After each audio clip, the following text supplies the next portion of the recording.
Zdraim Tovim. I'm sorry, but I will be doing my presentation in English. A little bit about me. I am a U.S. tax attorney and CPA. And prior to starting my own firm, I was the head of U.S. tax at KPMG. I worked in a number of big four firms. And in the United States, I was a director with Burger King Corporation. And what I'd like to be able to give over to everybody in my presentation today is a general overview of the U.S. tax regime and a number of the problems that are being experienced by both Israelis that are not U.S. citizens and U.S. citizens that live in Israel or other countries and still continue to have to file in the United States. Just a little bit about our practice.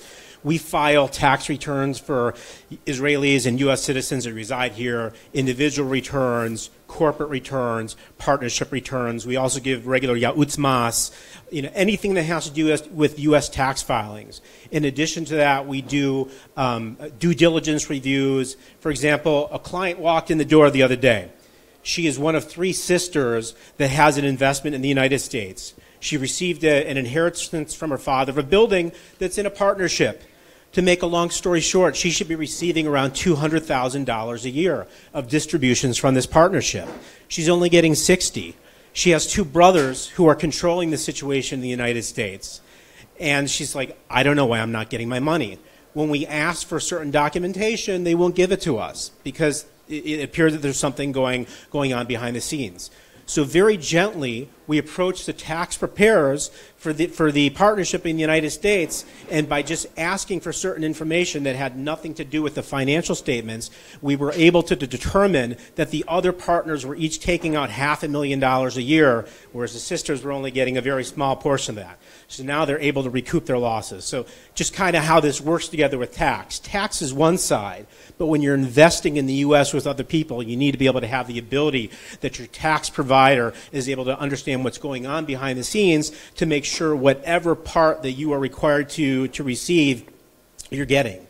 Another example of something that happened is I have a client who is a U.S., he's not a U.S. citizen, but he worked in the United States for about 20 years. He had a green card, and he had his retirement, all his $500,000 savings in the United States in a bank account once he took his withdrawals. And he didn't have any activity in that bank account for more than 5 years.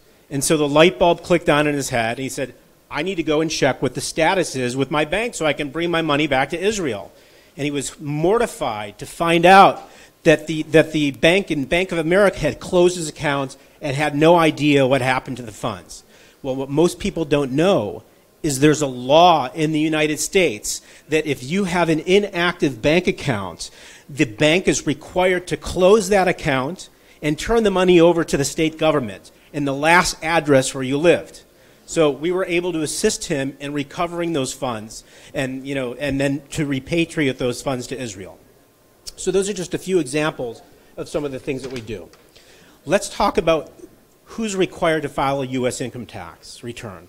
So on the one hand, it's easy. If you're a U.S. citizen, you have a U.S. passport, you're a naturalized citizen, you have a green card, if you are working or have any income, b'derech klal, you are required to file a U.S. income tax return. It's as simple as that.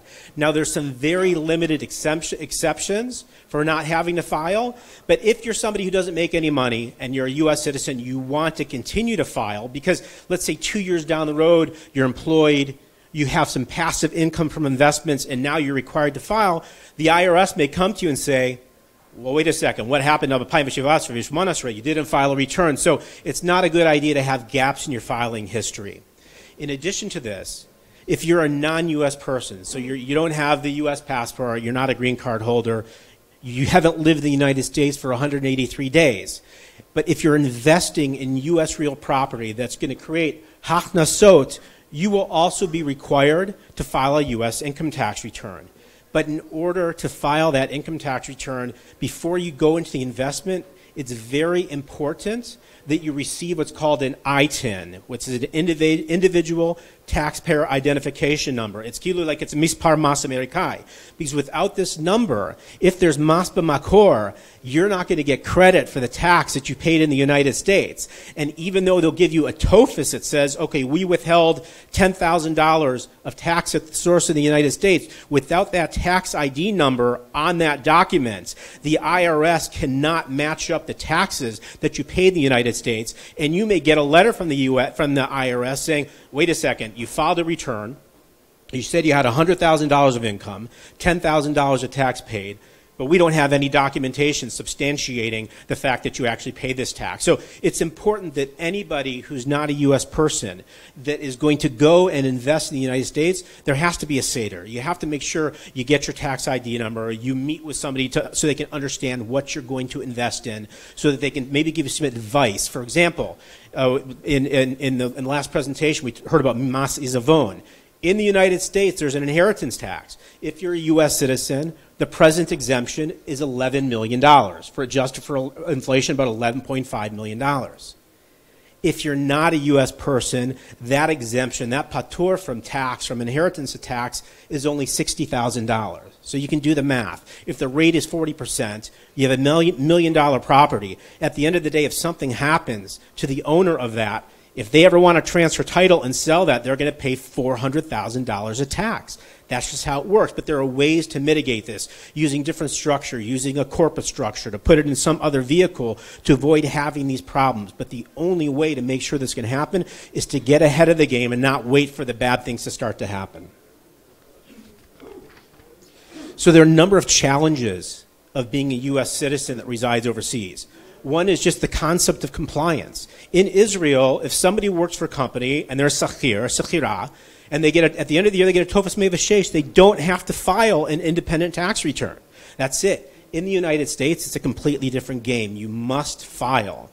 You must file in the United States. And the failure to file a return, if you generally don't owe tax, there's generally no penalty. But the problem is, in addition to filing the tax return, there are other requirements. You have a hatzaraton every year in the United States for every financial account that you own, if the total amount of those financial accounts is more than $10,000. In addition to that, if the total amount of your financial accounts exceeds $200,000 and you reside outside the U.S., you have to include those financial accounts with your tax return. And the failure to file these forms can result in a KPMG of $10,000 per account per year. It's insane. So if you think about an extreme example, somebody has 9 pension accounts that had 1 shekel each in it, and then they consolidated all their pension accounts together into one master pension account that has 1 million shekels in it, okay? And so you have 9 accounts, 1 shekel, and 1 account with 1 million shekels. Those are 10 accounts. Somebody could get penalized $10,000 for each one of those accounts that only has 1 shekel in it, just by not filing the right form with the IRS. So it's very important to understand that to have a competent advisor, whether you're a U.S. citizen or not, to report it to effectively and appropriately to the United States is priority number 1. One of the most common questions that's come up over the past 7 years is voluntary disclosure in the United States. People ask me all the time, can't I fly under the radar? I sat in a meeting 2 years ago with a manager in Mas Haknasa who happened to be a U.S. citizen. If I had to take a guess, 10% of the people in this room that were born in Israel probably have U.S. citizenship that they attained through their parents or from their grandparents. And so in the United States, you can do a gilim ratzon with no knasot. You have to pay tax. But there's one important caveat.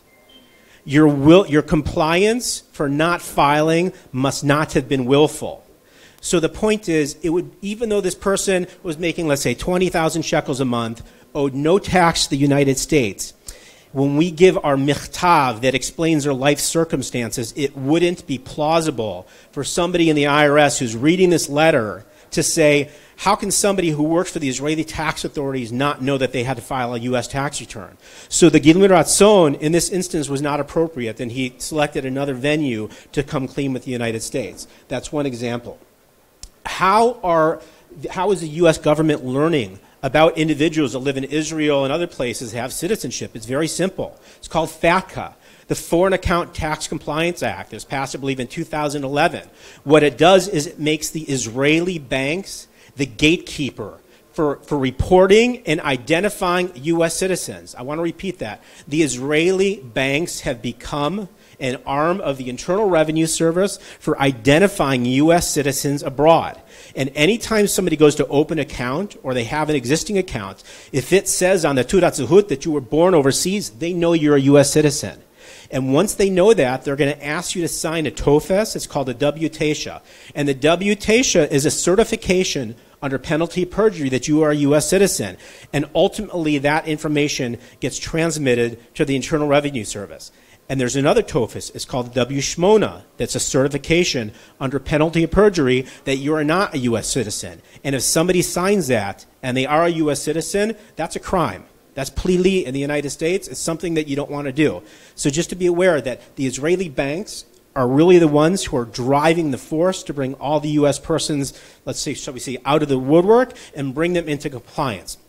The good news is, as long as somebody's non-compliance was not willful, generally you'll be able to get out of the situation without having any penalties as well. One thing I want to touch on, it's also possible, and I've represented clients that have expatriated. They've given up their U.S. citizenship. Now, this is a drastic action, okay? It's a very drastic action. There's a lot of benefits to having that U.S. citizenship, but there's responsibilities. And one of the responsibilities is you have to file your tax return on a yearly basis to the U.S. tax authorities. But in some cases, it makes sense, and I'll give you a quick example. We had a client that was engaged in a major energy deal in Eastern Europe. They were not yet a toshav here in Israel, and the situation was such that the value of this investment was under $2 million. So by expatriating prior to the value of this investment going up significantly, he would avoid tax on the future appreciation of this product. And because he had the benefits as an Ola Chadash for 10 years and it was passive income outside of Israel, he was essentially able to escape taxation anywhere. So again, there are some circumstances where one may want to consider giving up citizenship, but it's a very challenging thing to do. In order to give up your citizenship in the United States, you have to have 5 years of tax returns on file. You must be current on all your tax returns in the United States, and there's also issues with having a chov. And the last thing I want to touch upon is that with respect to investments in Israel, kranut ne'amanut is problematic for U.S. persons. Because these are mutual funds, and when you have mutual funds as a U.S. person, the United States will tax the unrealized appreciation. So if you have a kranut ne'amanut and it's worth $100 on January 1, at the end of the year it's worth $200, even though you never sold that stock, you may have $100 of gain. So Dan Dobry's team has a number of very effective investments that can avoid kranut ne'amanut. And one last point, because I understand I'm running out of time, is insofar as someone who is a U.S. person is married to a non-U.S. person, your wife, your husband is an Israeli citizen, it's possible to transfer unfavorable assets into their name to avoid these problems. As a quick example, somebody has a dira in Tel Aviv, they're renting it out. And let's say that there's 3,000 shekels a month of rental income in Israel. They're not going to have to pay tax here because it's under the threshold. But that will be subject to tax in the United States. So if that property is in the non-U.S. spouse's name, that income will not be reportable. If you're not willing to transfer the property into the non-U.S. spouse's name, one can take a position that 50% of that income really belongs to the spouse, because in the event of a divorce or whatnot, she would probably or he would probably get half of that property. So there are solutions, and there are ways that if there is income that isn't taxable in Israel but is taxable in the United States, there are ways to structure the holdings of those income to make sure that the U.S. is not going to create an additional amount of tax.